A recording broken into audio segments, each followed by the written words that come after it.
الحمد لله رب العالمين أشهد أن لا إله إلا الله وحده لا شريك له وأشهد أن سيدنا ومولانا محمدا عبده ورسوله صلى الله تبارك وتعالى عليه وعلى آله وأصحابه وذريته أجمعين أما بعد فأعوذ بالله من الشيطان الرجيم بسم الله الرحمن الرحيم يا أيها الناس قد جاءتكم موعظة من ربكم وشفاء لما في الصدور وهدى ورحمة للمؤمنين قل بفضل الله وبرحمته فبذلك فليفرحوا هو خير مما يجمعون صدق الله مولانا العلي العظيم معزز علماء کرام طلبہ عزیز اور حاضرین جلسہ، ہمارے لیے یہ سعادت کی بات ہے کہ ہمارے بزرگ اور کرم فرما حضرت حافظ تقی صاحب دیدہ مجدوب کے حکم اور خواہش پر اس مبارک مجلس میں شرکت کی سعادت حاصل ہو رہی ہے۔ دعا فرمائیے کہ اللہ تعالی اس حاضری کو قبول فرمائے اور اس مجلس کو ہمارے لیے خیر و عافیت اور نجات کا ذریعہ بنائے۔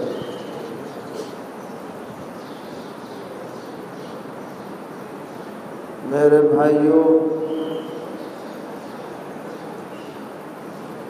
اللہ تبارک و تعالی نے اپنی حکمت سے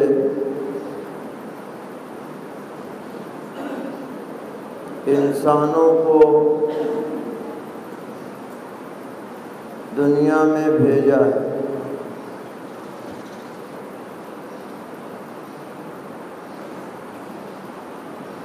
اور یہ اس لیے کہا جا رہا ہے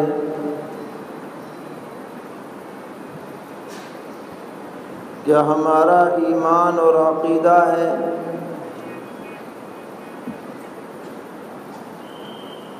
کہ سب انسانوں کے باپ سیدنا حضرت آدم علی نبینا وعلیہ الصلاۃ والسلام۔ اسی لیے انسانوں کو کیا کہا جاتا ہے؟ آدمی،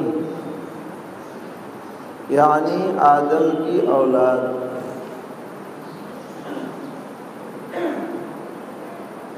اب چاہے دنیا میں کہیں کا بھی انسان ہو، کوئی بھی زبان بولنے والا ہو، کوئی بھی رنگت رکھنے والا ہو، کالا ہو، سفید ہو، گندمی ہو، گلابی ہو، لیکن ہے بہرحال وہ آدمی۔ اسی طرح وہ کوئی بھی مذہب اختیار کرے، نظریہ اختیار کرے، لیکن ہے تو بہرحال آدم کی اولاد۔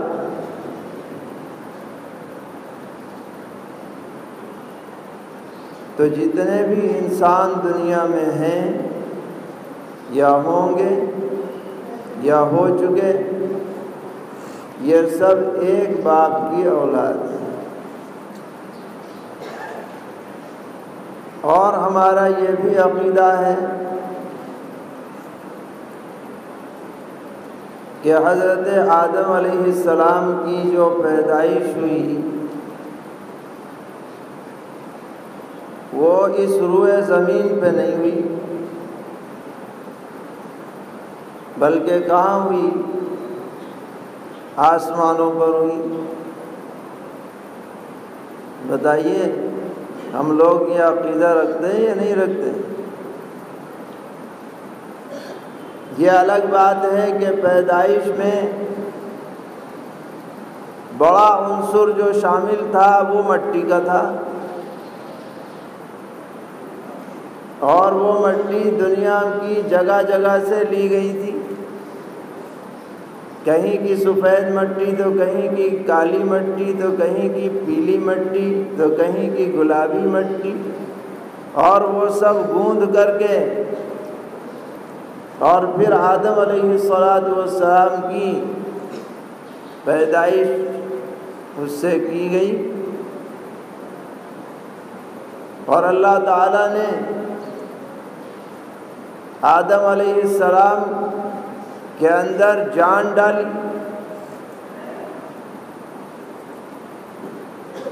اور جب جان پڑ گئی اور شعور بیدار ہوا، اعضاء کام کرنے لگے، تو حضرت آدم علیہ السلام کو اللہ تعالیٰ نے کہاں بھیج دیا؟ بتاؤ بھائی، کہاں بھیجا؟ جاؤ جنت میں رہو، کھاؤ پیو موج کرو۔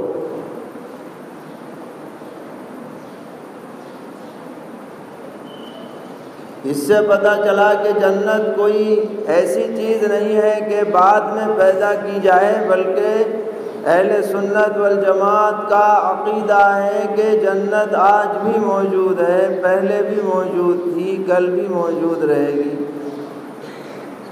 بن چکی ہے۔ جنت بھی بن چکی ہے اور جہنم بھی بن چکی ہے۔ اور اگر ہم آج کے الفاظ میں تعبیر کریں تو یوں کہہ سکتے ہیں کہ اللہ تعالیٰ نے گیسٹ ہاؤس بھی بنا لیا ہے اور جیل بھی بنا لی، کیونکہ ہر حکومت میں ان دونوں چیزوں کا ہونا لازمی ہے کہ جو معزز لوگ ہیں ان کے لیے VIP گیسٹ ہاؤس بنے، اور جو فاجر ہیں، فاسق ہیں، باغی ہیں، سرکش ہیں، مجرم ہیں، ان کے لیے جیل بنے۔ اگر سب کے ساتھ ایک طرح کا معاملہ کیا جائے تو پھر تو اندھیر نگری چوپٹ راج ہو جائے، یہ گدھے گھوڑے سب برابر، ایسا کیسے ہو سکتا ہے؟ تو جنت بن چکی ہے، اور حضرت آدم علیہ السلام کو اللہ تعالیٰ نے پیدا کر کے جو ہم سب کے باپ ہیں جنت میں بھیج دیا۔ اب جنت میں اکیلے جی کیسے لگے؟ اگر آپ اکیلے کہیں پکنک میں چلے جائیں تو کتنی اچھی جگہ ہو، جی نہیں لگے گا۔ اکیلے کیا دیکھو کیا دکھاؤ، کوئی مونس ہونا چاہیے، کوئی غمخوار ہونا چاہیے، کوئی ساتھی ہونا چاہیے، کوئی شریک ہونا چاہیے۔ تو اللہ تعالیٰ نے اماں حوا کو پیدا کر دیا، جوڑا بنا دیا تاکہ جنت میں بھی جی لگے۔ اور یہ جوڑا آدمیوں کا ایسا بنا کہ اگر آدمی سکون چاہتا ہے تو جوڑے والی زندگی گزارے دنیا میں بھی۔ مجرد آدمی جو ہے وہ کبھی بھی پرسکون زندگی اسے حاصل نہیں ہو سکتی، چاہے مرد ہو چاہے عورت۔ سکون جبھی ملے گا جب جوڑے بن کر رہو،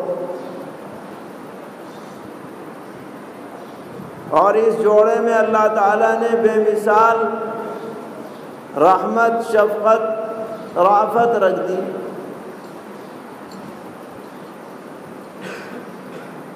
وَمِنْ آيَاتِهِ أَنْ خَلَقَ لَكُم مِّنْ أَنفُسِكُمْ أَزْوَاجًا لِتَسْكُنُوا إِلَيْهَا وَجَعَلَ بَيْنَكُم مَّوَدَّةً وَرَحْمَةً۔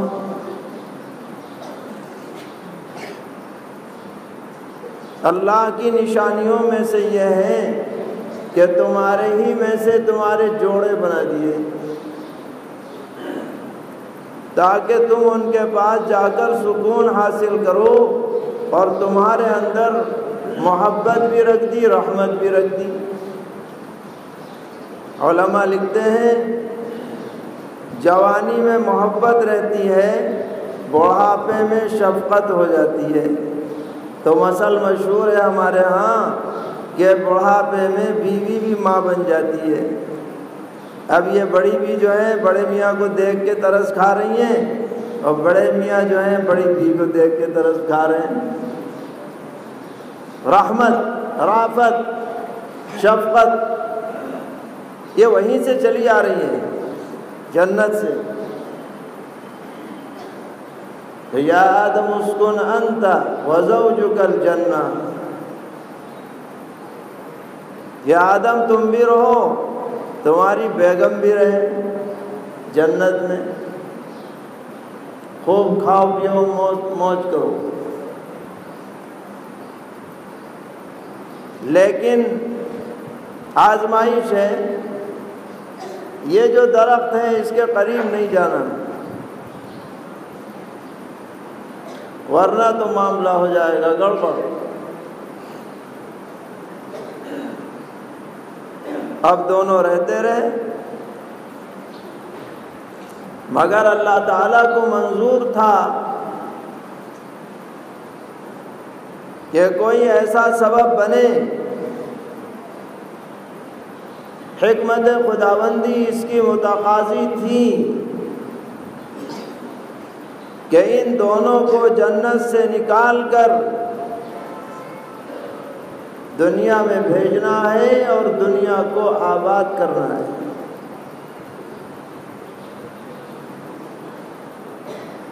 چنانچہ جس درخت کو کھانے سے منع کیا تھا اس امید میں کہ یہ درخت کھا لیں گے تو ہمیشہ جنت میں رہیں گے، وہی سبب بن گیا ان دونوں کے جنت سے نکلنے کا، اور یہ حکمت خداوندی کے مطابق تھا۔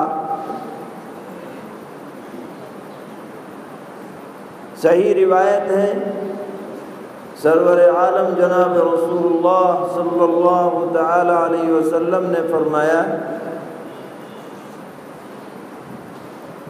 کہ عالم ارواح میں حضرت آدم اور حضرت موسیٰ علیہ السلام کا مکالمہ ہوتا ہے۔ حضرت موسیٰ علیہ السلام نے فرمایا، ابا جان آپ ہی کی وجہ سے ہمیں سب کو مشقت اٹھانی پڑ رہی ہے، نہ آپ وہ درخت کھاتے نہ ہم دنیا میں جاتے، جنت ہی میں رہتے، وہیں مزے کرتے، دنیا کی خاک چھاننے کی کوئی نوبت نہ آتی۔ حضرت آدم علیہ السلام نے فرمایا، صاحبزادے تمہیں یہ کہاں سے پتہ چلا کہ میں نے کھا لیا درخت؟ مطلب تم تو پیدا نہیں ہوئے، تمہیں ذریعہ کیا ہے اس علم کا؟ حضرت موسیٰ علیہ السلام نے فرمایا کہ توریت میں لکھا ہے۔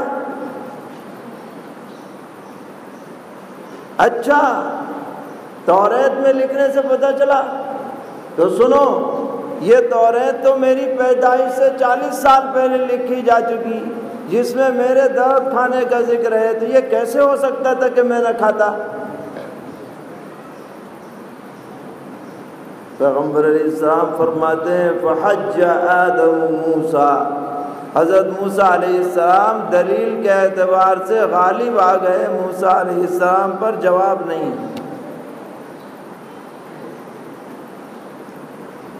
تو ہم کیا کہیں گے؟ حکمت خداوندی اس کی متقاضی تھی کہ دنیا کی آبادی کے لیے ان دونوں کو جنت سے نکال کر روئے زمین پر بھیجا جائے۔ جب روئے زمین پر دونوں اتارے گئے تو اللہ تبارک و تعالی نے فرمایا،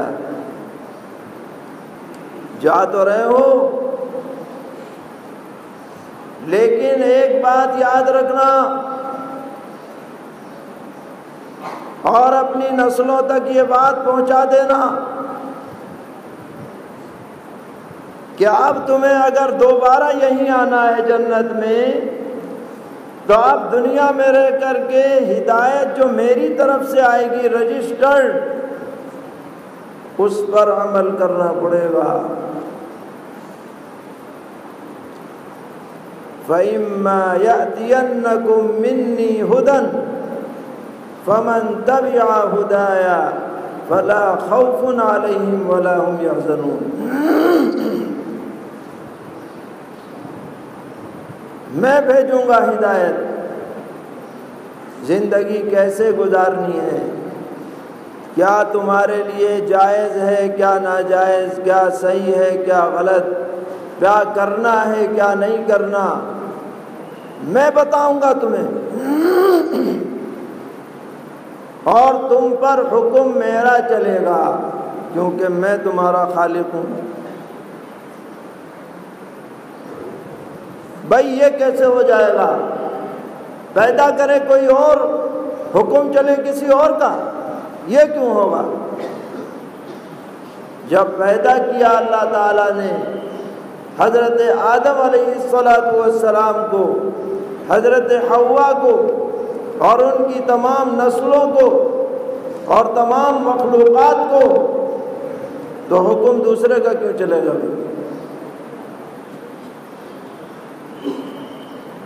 یہ اسلام کا نظریہ ہے۔ اور اسلام کا کلمہ کیا ہے؟ لا الہ الا اللہ۔ اس کا ترجمہ کیا جاتا ہے کہ لا معبود الا اللہ، لیکن اس کا یہ ترجمہ لا معبود الا اللہ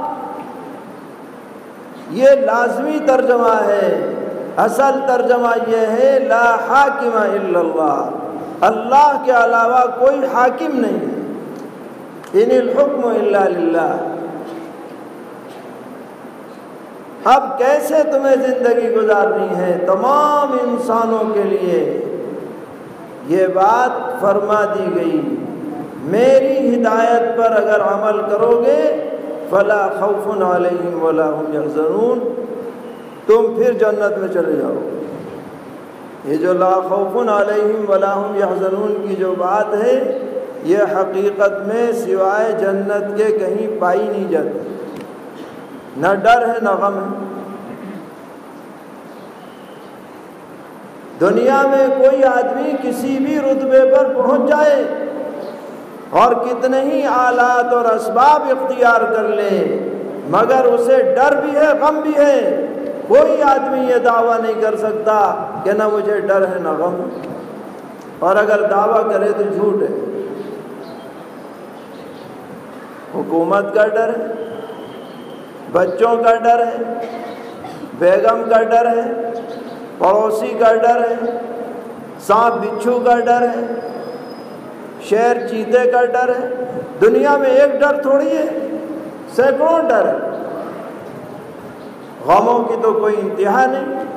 بیمار ہو جائے تو غم، انتقال کسی قریب کا ہو جائے تو غم، دکان میں نقصان ہو جائے تو غم، کوئی اور بات پیش آ جائے تو غم۔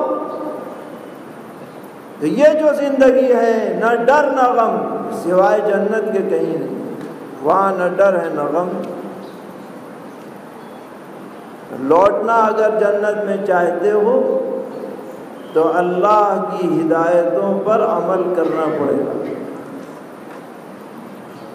اب ہدایت کیسے ملے؟ تو انسان اور اللہ رب العالمین اس دنیا کے وجود میں براہ راست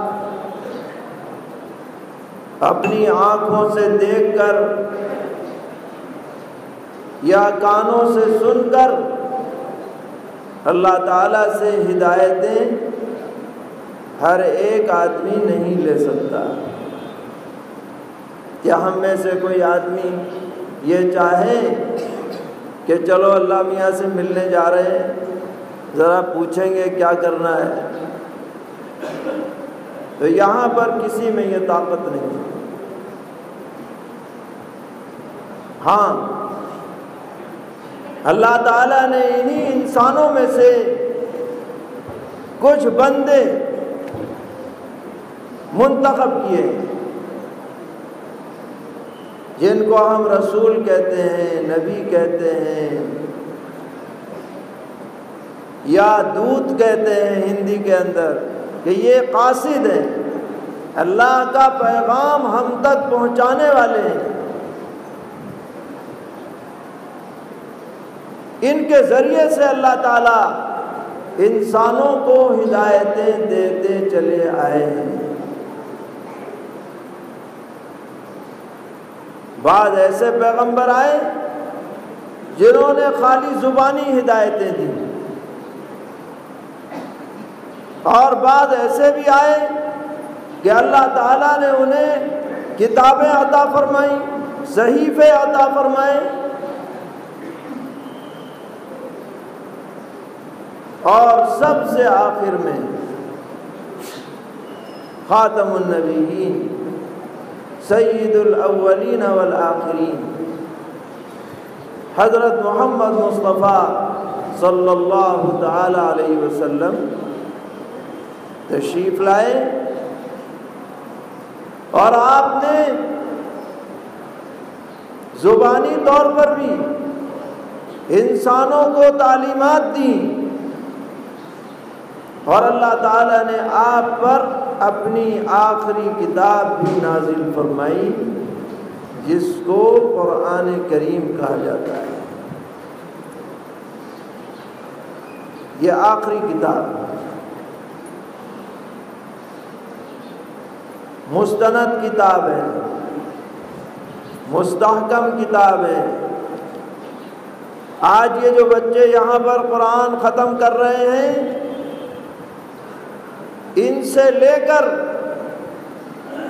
سرور عالم جناب رسول اللہ صلی اللہ تعالی علیہ وسلم تک کوئی زمانہ ایسا خالی نہیں گیا جب لاکھوں کی تعداد میں اس قرآن کو یاد کرنے والے اور پڑھنے والے موجود نہ رہے۔ جوں کا توں ہے، یہ جیسے نازل ہوا ذرہ برابر بھی اس میں فرق نہیں، اور سند میں کوئی کمزوری نہیں۔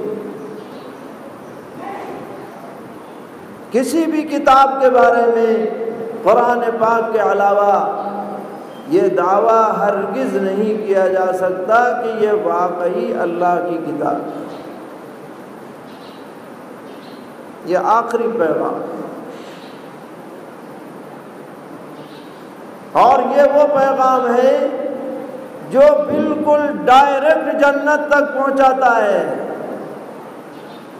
قرآن پاک میں اللہ تعالیٰ نے فرمایا ان هذا القرآن يهدي للتي هي اقوم ويبشر المؤمنين الذين يعملون الصالحات ان لهم اجرا كبيرا۔ یہ قرآن اس راستے کی رہنمائی کرتا ہے جو سب سے سیدھا راستہ ہے، ہائی وے ہے، جو سیدھا جنت کے مین گیٹ پہ پہنچائے، اور یہ قرآن بشارت سناتا ہے ماننے والوں کو جو نیک اعمال کریں کہ ان کو بہت بڑا بدلہ مل کر کے رہے گا۔ اس سے بڑی ہدایت کی چیز اور کوئی ہے ہی نہیں ہے، بالکل لوہا لاٹ ہے، شک کچھ نہیں۔ ہمارے ہاں مراد آباد میں ایک صاحب آئے جو غیر مسلم تھے، انہوں نے آ کر کے کہا کہ آپ یہ بتلائیے کہ آپ اسلام کو سب سے صحیح اور قابل عمل مذہب کیوں سمجھتے ہیں؟ یہ بات آپ مجھے سمجھائیے۔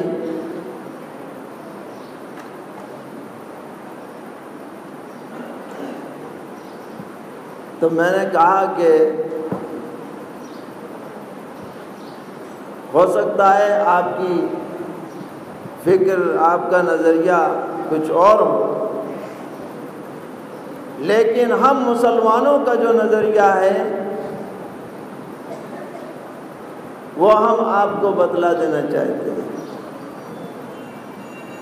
لیکن بتلانے سے پہلے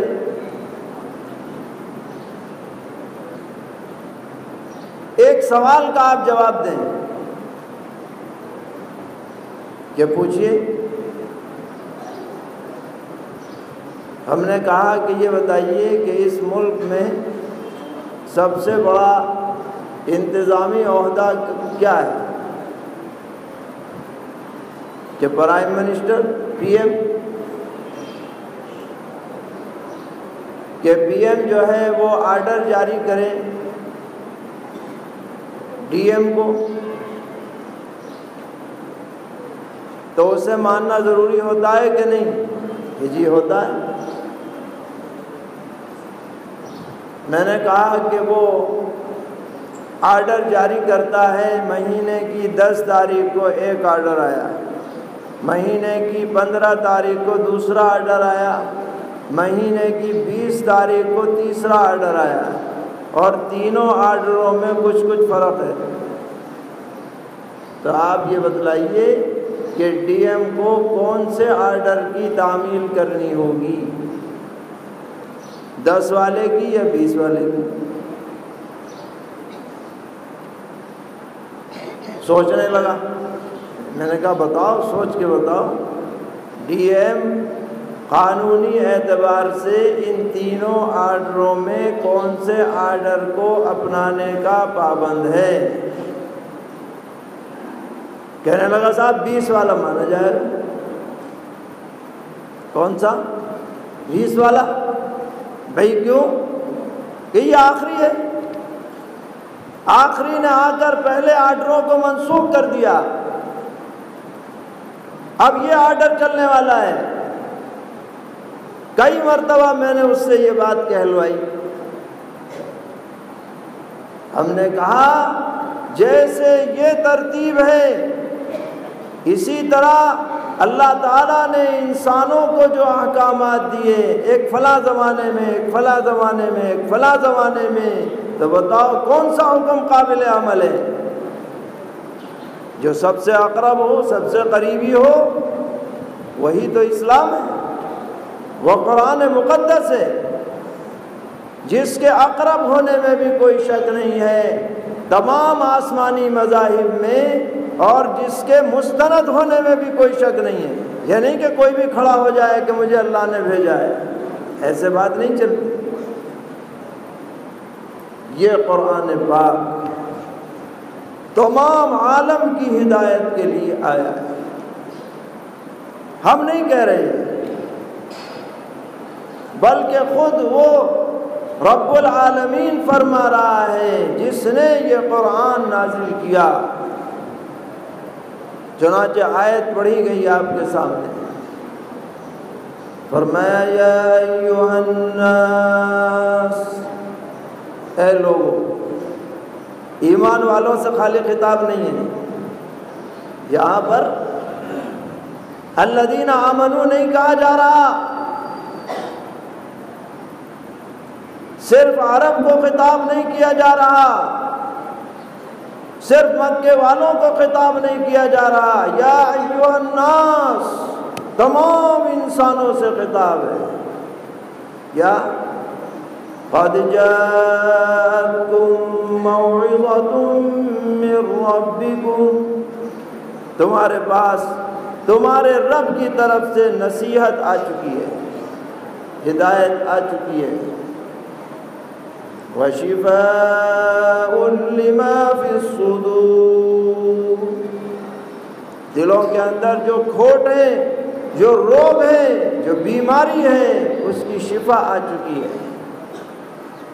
وَهُدًى وَرَحْمَةٌ لِّلْمُؤْمِنِينَ، اور جو اسے مان لے اس کے لیے ہدایت بھی ہے، رحمت بھی ہے۔